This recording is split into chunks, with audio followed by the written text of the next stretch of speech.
Как всъщност от храната ни се произвежда енергия, например за работата на мускулите, или за концентрацията, или за производството на топлина, когато навън е студено? Превръщането на храната в енергийната валута на тялото, аденозин трифосфат, става в митохондрите. Това са малките енергийни централи на клетките. Те може да са по няколко стотин или дори по няколко хиляди в някои клетки.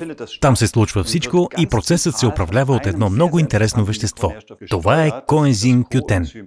Той е в най-голяма концентрация в митохондрите и управлява така наречения процес на горене. Чудото на живота е това, че се случва при температура от 37 градуса. Q10 отговаря за това. Той направлява и катализира тези процеси и така произвежда аденозин трифосфат. АТФ е валутата, с която се заплащат енергийните процеси в тялото. Всичко, за което е нужна енергия. Както споменахме, работата на мускулите, но също така процесите на заздравяване и регенерация, умствена концентрация. Q10 може и много повече.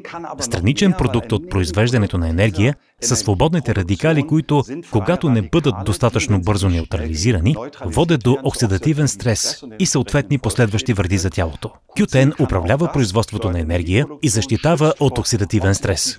Той е истински многостранен талант. Нуждата от него е повишена в периоди, когато се нуждаем от повече енергия и произвеждаме повече енергия, като например при спорт и при стрес.